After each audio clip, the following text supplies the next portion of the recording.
The applause crashed through the opera house like thunder, sharp and sudden, tearing Rosalind Thorne from sleep. She gasped softly, her heart pounding, disoriented by the noise and the warmth pressed against her cheek. For a single terrible second, she thought she was still dreaming. Then she realized she was leaning on someone. Her face was pressed against a man's shoulder, firm beneath fine wool that smelled faintly of cedar and something darker. Expensive, unmistakably expensive. Heat rushed to her face as she straightened in panic, her silk glove catching on the velvet seat. She had fallen asleep on a stranger. The man beside her did not move right away. He sat rigid, composed, as if he had been aware of her weight for far longer than she wanted to imagine. Around them, the audience rose in a polite rustle of fabric and conversation. Rosalind felt it instantly. The glances, the curiosity, the quiet judgment aimed directly at their private box. "I am so sorry," she said quickly, her voice unsteady. "I did not mean to." The man turned then, slow and deliberate. He was younger than she expected, perhaps in his early 30s, with dark hair brushed neatly back and sharp blue eyes that assessed her without warmth. He would have been handsome if not for the cool authority in his expression, the kind that suggested he was used to being obeyed. "Did not mean to what?" he asked calmly. "Fall asleep during one of the season's most anticipated performances, or use a complete stranger as your pillow." Her hands twisted in her lap. The emerald dress Felix grimly had loaned her suddenly felt too tight, too loud, too obvious. "Both," she admitted. Then, desperate for escape, she added, "Where is Mr. Terry?" Grimly? The man's brow lifted slightly. "The gentleman who abandoned you here?" Abandoned. Her stomach dropped. Felix had promised he would be beside her. Sit quietly, enjoy the opera, 'cause no trouble. He had made it sound harmless. Simple. "I have no idea where he went," the man continued, standing smoothly and offering his hand. "But you have created a rather interesting situation, miss." She did not take his hand. "I should leave. I am afraid it is far too late for that." He tilted his head toward the opposite boxes. Several women watched openly now, fans fluttering, whispers exchanged. One raised her opera glass directly toward Rosalind. "They have been watching for nearly 40 minutes, he said lightly. "Watching you sleep on my shoulder with what I can only describe as fascination." Her chest tightened. "Why did you not wake me?" His smile was sharp. "Because you solved a problem for me." Before she could ask what that meant, the curtain to the box swept open. A young woman in pale pink entered first, her smile bright and searching. Behind her came an older woman glittering with sapphires, followed by several other society matrons, their attention fixed on Rosalind instantly. "Your Grace," the young woman said sweetly. "I did not realize you had brought a guest. Your Grace." The words struck Rosalind like ice water. A duke. She had fallen asleep on a duke's shoulder. The man straightened fully now, presence commanding the space. His hand rested lightly, possessively, at the small of Rosalind's back. "Ladies," he said evenly, "may I introduce Miss Rosalind Thorne, a dear friend of my sister." The lie was smooth. Perfect. Rosalind's instinct screamed to correct him, to explain, to run. Instead, she curtsied and heard herself say, "It is a pleasure to meet you." Lady Cecilia, the woman in sapphires, studied her closely. "Thorne," she repeated. "I do not believe I know the family." "My sister met Miss Thorne at a lending library in Cheltenham," the Duke replied without hesitation. "They have been corresponding for some time." More lies. Delivered without effort. "And did you enjoy the performance, Miss Thorne?" one woman asked, her tone edged with judgment. Everyone knew she had slept through half of it. "The second act was beautiful," Rosalind said calmly. "I traveled this morning, and the fatigue caught me during the quieter moments." Not an apology, not a defense. The Duke's hand pressed more firmly at her back. "Well," Lady Cecilia said coolly, "I am sure we shall be seeing much more of you." When they finally left, Silence settled over the box. Rosalind turned to him, her heart racing. "What just happened? You fell asleep on my shoulder," he replied. "And now you will be staying at Carrington House." "I most certainly will not." He studied her, expression unreadable. "Did Mr. Grimley not explain the arrangement?" "What arrangement?" His gaze sharpened. "I hired him to find me someone suitable for a very specific purpose." Cold calculation entered his voice. He needed someone intelligent enough to navigate society, unknown enough to disappear later. "I am not playing a role," Rosalind said tightly. "And yet here you are," he replied softly. "Borrowed dress, borrowed place. A duke's private box. Do tell me, Miss Thorne, where exactly will you go tonight?" The truth burned. Home. Modest rooms. A brother chasing schemes. A family barely holding on. "I am offering you an opportunity," he said, "one that benefits us both." Before she could answer, a young woman burst into the box, energy radiating from her. "Sebastian!" she exclaimed, grabbing Rosalind's hands. "Is this her?" She smiled warmly. "I am Beatrice." "And you are brilliant." Beatrice explained everything quickly. Their grandmother wanted Sebastian married. Lady Cecilia was the chosen bride. Rosalind's presence offered a distraction, a temporary courtship, a way out. "It will end quietly," Beatrice promised. "No harm done." "Except to my reputation," Rosalind said. Sebastian's voice softened. "Your reputation will remain intact. You have my word." Rosalind hesitated, then spoke. "3 conditions." His eyebrow rose. "My family must be informed properly. I want references when this ends. And if you ever decide to marry someone else, this arrangement ends immediately." Silence stretched between them. Then Sebastian extended his hand. "Agreed." She took it. The carriage ride to Carrington House felt unreal. Beatrice talked excitedly about dresses and balls. Sebastian stared out the window, unreadable. Carrington House was vast and glowing with light. Servants moved with quiet efficiency. Rosalind felt like an intruder with every step. Her guest suite was larger than her entire home. That night, alone in silk sheets that smelled of lavender, Rosalind lay awake staring at the ceiling. She had agreed to pretend to be courted by a duke. Tomorrow, she would face his grandmother, and nothing in her life would ever be the same again. Morning arrived too quickly. Soft light filtered through tall windows, touching silk curtains and gilded frames that did not belong to Rosalind's world. For a moment she lay still, confused, wondering where she was. Then memory returned all at once. The opera, the Duke, the agreement, Carrington House.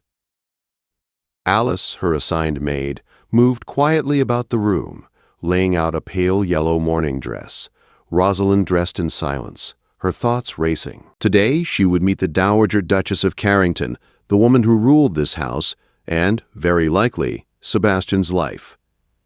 "She will see you at 10, Alice said gently. "Her grace never rises earlier." That gave Rosalind less than an hour to prepare for judgment. The Dowager Duchess descended the staircase precisely on time. She was tall, silver-haired, dressed in black that somehow looked regal instead of mournful. Her blue eyes were sharp, calculating, and they fixed on Rosalind at once. "So," she said calmly, "this is the young woman who fell asleep on my grandson's shoulder." Rosalind curtsied, every lesson her mother had ever taught her rising to the surface. "Your Grace, I apologize for the unconventional introduction." "Unconventional," the Duchess repeated dryly. "Yes, that is one word for it." She circled Rosalind slowly, examining her posture, her dress, her expression. "You are honest," she said at last. "That is rare." Sebastian appeared then, tension obvious in the line of his shoulders. "Grandmother." "Not now," she said sharply. "I wish to speak with Miss Thorne alone." The sitting room door closed behind them. "Tell me who you truly are," the Duchess said, seating herself. Not the story my grandson invented. Rosalind did not lie. She spoke of her father's failed business, her mother's quiet strength, her brother's endless schemes, and a life shaped by careful economy. She spoke plainly, without embellishment. When she finished, silence filled the room. "You are poor," the Duchess said flatly. "Gently raised, but poor." "Yes, Your Grace." "And my grandson offered you a fantasy?" "Yes." The Duchess rose and moved to the window. "If you hurt him, I will destroy you," she said calmly. "But if you bring him back to life, I may forgive many things." It was neither blessing nor rejection. It was a warning. By the time Rosalind left the room, her hands were trembling. The days that followed were a blur of preparation, dress fittings, dance lessons, social instruction from Beatrice, who treated the whole thing like a thrilling adventure. Sebastian, meanwhile, remained distant, polite, controlled. He spoke to Rosalind only when necessary, maintaining a careful space between them. It was exactly what she expected. And yet, it hurt. The Peton ball arrived in a sweep of silk and candlelight. Rosalind stood at the top of the staircase in a cream gown embroidered with gold, her breath shallow. Sebastian waited below, immaculate and unreadable. "You look appropriate," he said. Beatrice kicked his shin. The ball was overwhelming. Music, jewels, whispers. Eyes followed Rosalind everywhere. Sebastian danced with her as promised, his hand firm at her waist, his expression carefully neutral. "Do not think," he murmured. "Just follow," she tried. For one brief dance, the world fell away. They moved together easily, the music carrying them. Applause followed, polite but curious. Lady Cecilia approached soon after. She was beautiful, confident, sharp. "You are bold," Lady Cecilia said later, once Sebastian had been called away. "Most girls know their place." "So do I," Rosalind replied quietly. The words lingered, cruel and true. That night, Rosalind asked Beatrice to leave early. She could not bear the weight of borrowed admiration. Days passed. Sebastian withdrew further, burying himself in work. Rosalind felt the distance like a wound. Then Felix grimly appeared. He admitted everything: the arrangement, the payment, the convenience. She dismissed him coldly. Sebastian found her afterward, offering a gift: a leather-bound volume of poetry. "Because I wanted to," he said. That was when something changed. The Havford musical followed, smaller and more intimate. This time, whispers reached Rosalind's ears directly. She heard herself dismissed as temporary, convenient, forgettable. Sebastian led her to a conservatory, glass walls glowing in the night. "This was not supposed to be complicated," he said quietly. "But it is," she replied. He confessed then. His grief, his fear, his exhaustion. "I feel alive when you are near," he admitted. She should have stepped away. Instead, he kissed her. It was real, unplanned, dangerous, and everything unraveled after that. The Dowager announced plans to formalize Sebastian's intentions with Lady Cecilia. Sebastian refused. The argument shattered the household. "You do not belong here," the Dowager told Rosalind later, "and you never will."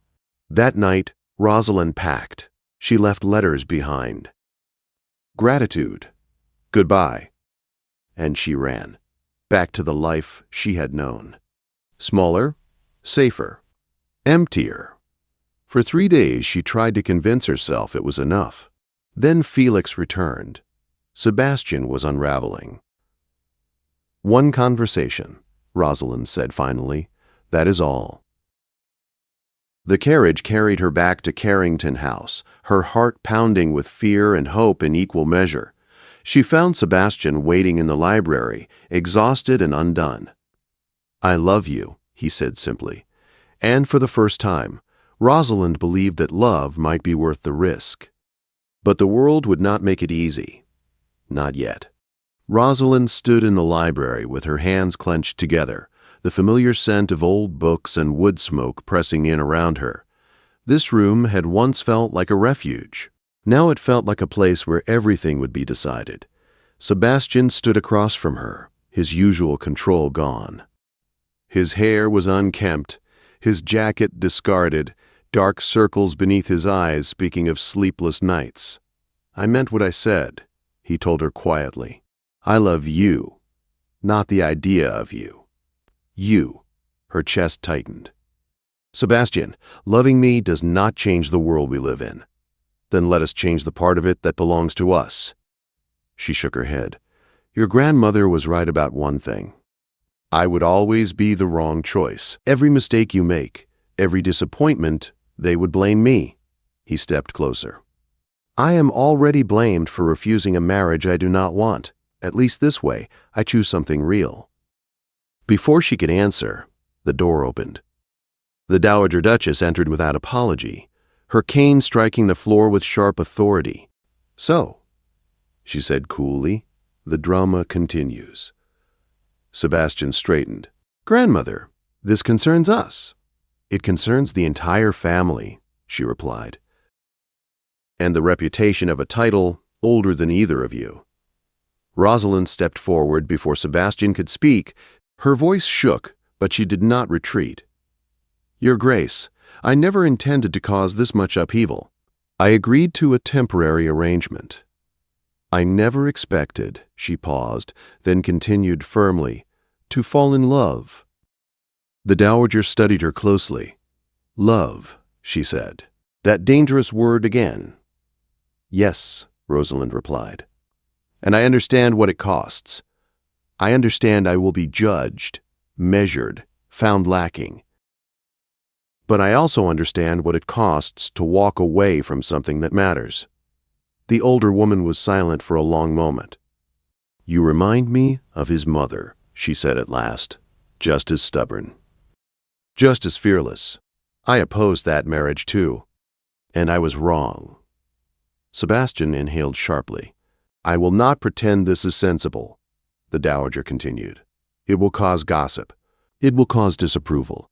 But I will not stand in the way of a choice made with clear eyes." Relief flooded Rosalind so suddenly she nearly swayed.